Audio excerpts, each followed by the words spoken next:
Hello students, Jai Shri Swamina. Now in this video we learn about binomial expansion. Okay, in previous video we learn about permutations and combinations. So now we will learn about our third thing, it is binomial expansion. Okay, so first of all, what do you mean by binomial? What do you mean by binomial? Binomial means two terms. If expression have two terms, it is called binomial. Okay, if we have single term, it is called monomial. Two terms, it is called binomial. Three terms, it is called trinomial. And if we have four term and more than four, it is alternately called polynomial. Okay, here we need to learn about binomial expansion. So expansion means what? Expand the exponents. Okay, expansion of exponents. So here we learn about the binomial expansion. So here we have the two terms and we need to expand it. Now in previous standard 7, 8, 9, 10, we learn about some identities. Right? X plus a. Now this is binomial because we have two terms. If we have the exponent 1, then sum x plus a. If we have exponent 2, x plus a whole square, then we have the identity x square plus 2xa plus second term a square. That means first term square plus 2 multiply first into second plus second term square. Okay. Now in place of plus sign, if we have negative sign, so x minus a all square is equal to first term x square, then negative sign 2 multiply first term a into x. So 2xa plus second term a square. Now if we have the exponent 3, so x plus a all cube is equal to x cube plus 3x square a plus 3xa square plus a cube. And if we have the negative sign, so x minus a all cube is equal to x cube minus 3x square a plus 3xa square minus a cube. Alternately, in previous standard, we know the identity x plus a whole cube. Like in this way, x cube plus a cube plus 3xa in bracket x plus a. But now, if you multiply this term with the bracket, then you will get this answer. Okay, 3xa into x. So x into x, x square, so 3x square a, so 3x square a. Now 3x is multiplied with a, so 3xa square. Okay, so if you multiply this third term with the bracket, then you will get this identity. Okay, so these identities we already know because we already learned in previous standard. Now just think here, if we have the exponent more than 3, then what we can do? Because we only know the formula up to the exponent 3. If we have the exponent 4, then we don't know the formula. If we have the exponent 5, 6 and more than 3, then we don't have any formula. So here, in this chapter, in binomial expansion, we learn about one common formula that can be applicable for all the exponents. Okay, we learn one common formula that we can apply for all the exponents. Okay, now that common formula, that is x plus a all raised to n, that we get by using the combinations. Okay, so what is the formula of binomial expansion? This is two terms, here we have two terms, that's why it is called binomial. So x plus a raised to n. Now what is the formula? NC0. NC0, that is combination. X raised to n, a raised to 0 plus NC1, x raised to n minus 1, a raised to 1 plus NC2, x raised to n minus 2, a raised to 2 up to NCn, x raised to 0, a raised to n. Okay, this is the formula for binomial expansion. Now here n can be any exponent. Okay, n is our exponent, that can be anything. integer number, okay, that can be any positive integer, okay। तो ये हमारे लिए general formula है जहां से हम कोई भी एक्सपोनेंट के लिए फॉर्मूला फाइंड कर सकते हैं, आइडेंटिटी फाइंड कर सकते हैं, ओके। इनका यूज करके हम कोई भी एक्सपोनेंट के लिए आइडेंटिटी बना सकते हैं, फॉर्मूला बना सकते हैं, ओके। अब ये फॉर्मूला देख के आप ये सोच रहे होंगे ये तो बहुत ही डिफिकल्ट फॉर्मूला है, याद कैसे रखेंगे? बहुत ही इजी है। करना क्या है, x plus a all raised to n, exponent क्या है n, एक्सपोनेंट को साथ में लिख दो और 0 से स्टार्ट करो, n से 0, n से 1, n से 2 अप टू आपको जाना है n से n तक, okay. First of all just take this exponent n से 0, n से 1, n से 2, n से 3, n से 4 अप टू n से n। मींस कि यदि हमारा एक्सपोनेंट 3 है, सो 3 से 0, 3 से 1, 3 से 2 and 3 से 3, 3 से 3, it means n से n, stop the formula, okay। Now second thing, now first term is x, give the maximum exponent, first term is x, give the maximum exponent, that means this n, so x raised to n, now we need to decrease the exponent, okay। अब हमें सभी term में एक एक exponent कम करनी है, so here x raised to n, n minus 1, n minus 2 and कहां तक पहुंचेंगे हम? 0 तक। वो हमें नहीं देखना है, वो ऑटोमेटिकली वहां तक ही पहुंचेंगे। पहली बात हमें टर्म कितने लिखने हैं, n से 0, n से 1 अप टू लेके n से n तक। x के साथ क्या करना है, ये जो एक्सपोनेंट है इनको दे दो x रेज़ टू n, फिर एक एक डिक्रीज करते जाओ, n minus 1, n minus 2 up to आप 0 तक पहुंचोगे। ये के बारे में सोचो। सेकंड टर्म, सेकंड टर्म में क्या करना है, इनको भी मैक्सिमम एक्सपोनेंट दो, बट इनको उल्टे से स्टार्ट करो, इनको भी मैक्सिमम एक्सपोनेंट दो a raised to n, सो यहां पे आएगा a raised to n, फिर आएगा n minus 1 अप टू लेके जाएगा 2, 1 and 0, ओके। बहुत इजी फॉर्मूला है, उतना डिफिकल्ट नहीं है। जो भी एक्सपोनेंट है उनको साथ में लेके चलो, n से 0, 1, 2 अप टू आपको जाना है n तक। x को मैक्सिमम एक्सपोनेंट दो, एक एक कम करते जाओ, a को मैक्सिमम एक्सपोनेंट दो, उल्टे से स्टार्ट करो, एक एक कम करते जाओ, okay. Second thing, this is the formula for x plus a all raised to n, but यदि यहां पे प्लस की जगह पे नेगेटिव साइन आई, यदि यहां पे प्लस की जगह पे नेगेटिव साइन हुई तो आपको क्या करना है, सेम ही फॉर्मूला यूज करना है, सेम ही फॉर्मूला यूज करना है, बट यहां पे पैटर्न बनेगा, plus minus plus minus plus minus, वैसे वैसे चलता जाएगा। फर्स्ट टर्म जो है वो पॉजिटिव रहेगा, पॉजिटिव नेगेटिव वो कंटिन्यूअसली होगा। यहां पे आप फिक्स नहीं बोल सकते पॉजिटिव आएगा या नेगेटिव, वो डिपेंड करता है एक्सपोनेंट, ओके।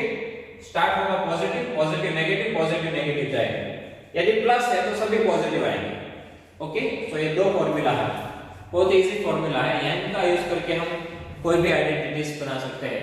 हालांकि इनका यूज करके हम ये भी आइडेंटिटीज बना सकते हैं, बिकॉज n से 0, अब n की जगह में 3 पुट करो तो 3 से 0 उनका आंसर आएगा 1, इसलिए यहां पे 1 मल्टीप्लाई नहीं किया।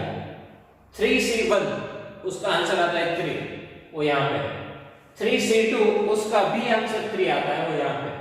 एंड लास्ट में आएगा 3 से 3 का आंसर 1 आता है, वो यहां पे नहीं है।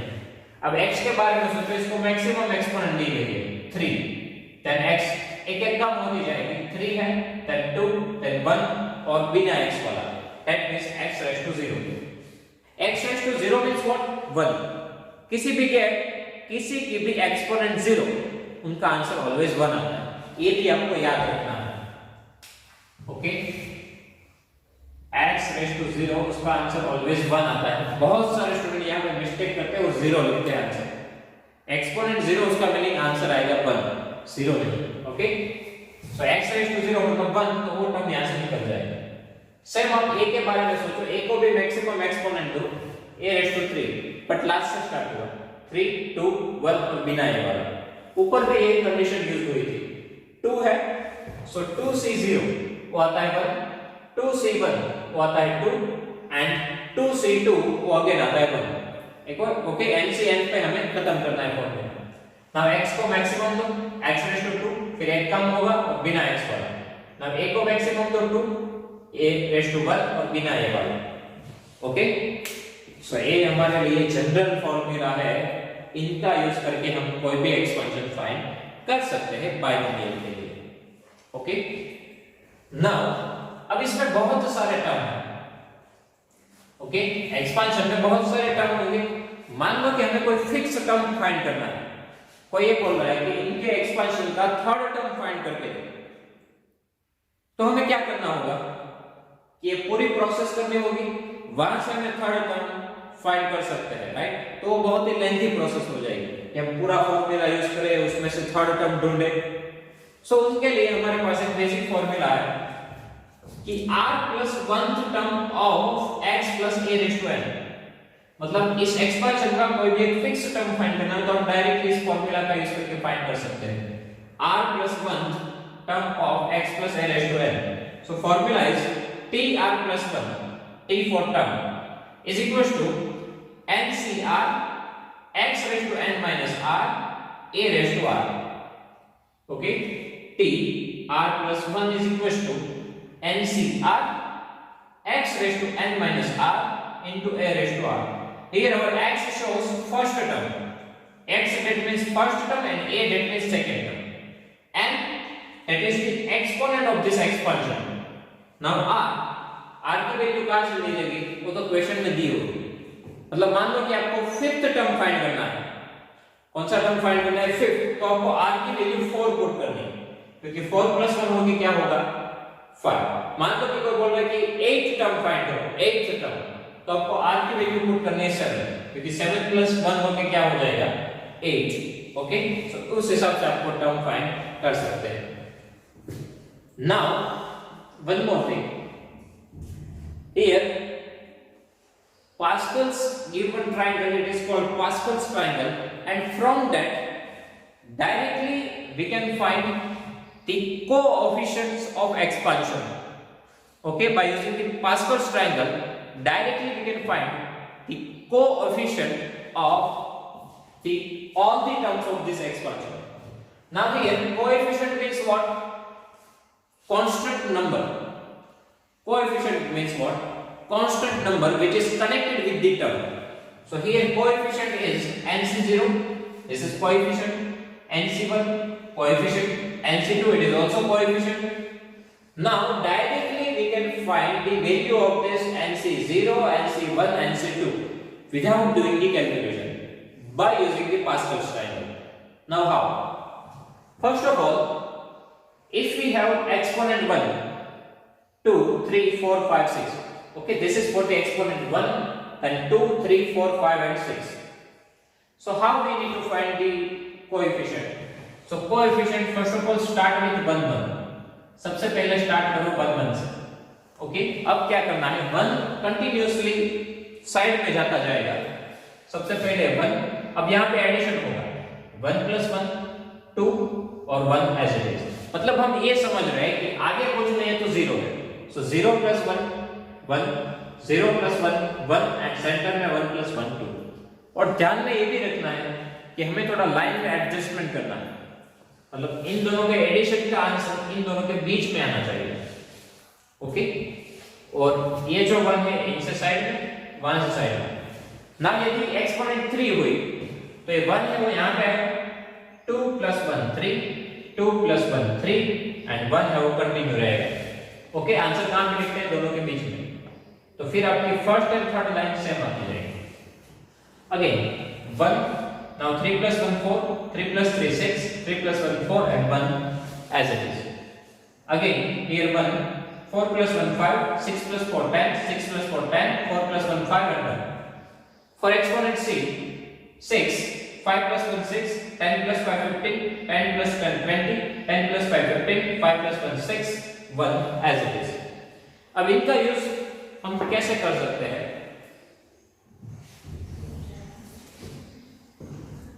मान लो कि हमें फाइंड करना है a plus b raised to 6। Formula क्या है ये वाला, n से 0 x raised to n a raised to 0। सो हमारा फॉर्मूला क्या है, 6 से 0, 6 से 1, 6 से 2, 6 से 3, 6 से 4, 6 से 5 and 66.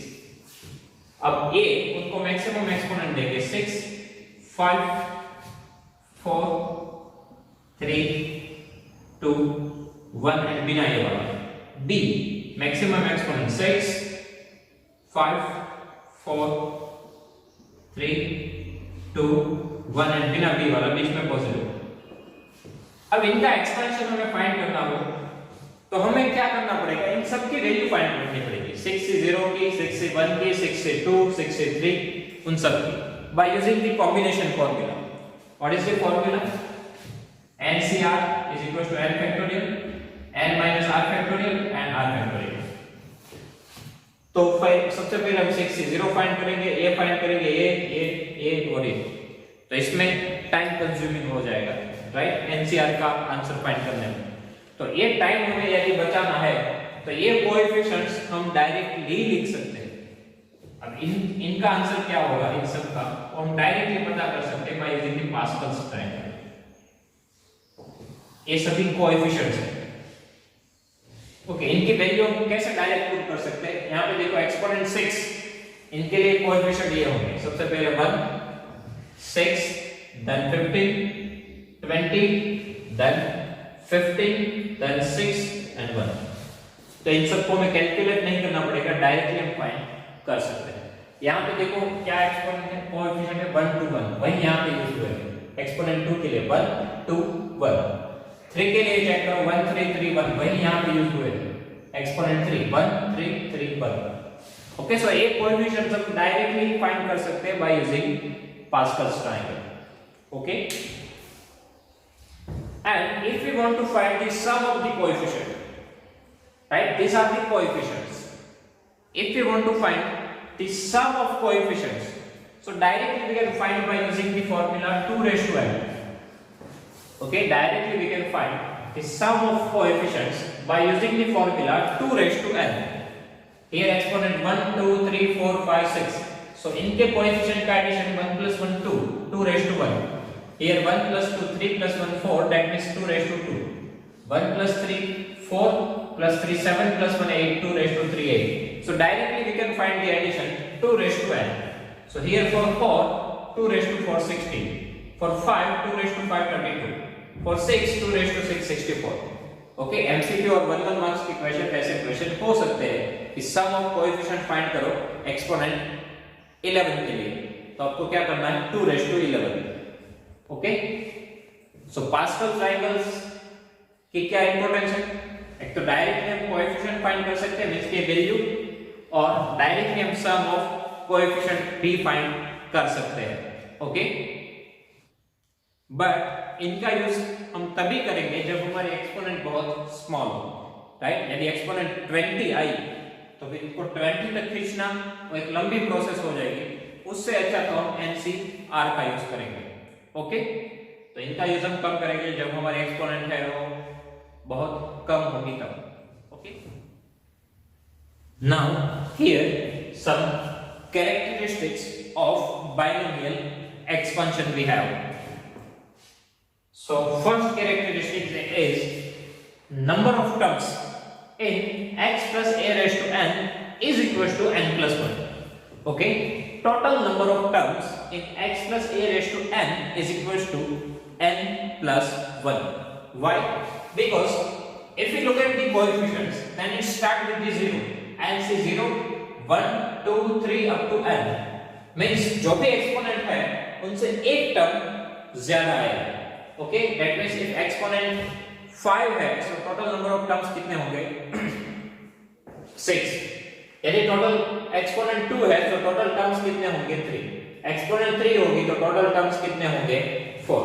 मतलब जो भी एक्सपोनेंट है उनसे एक टर्म ज्यादा आएगा.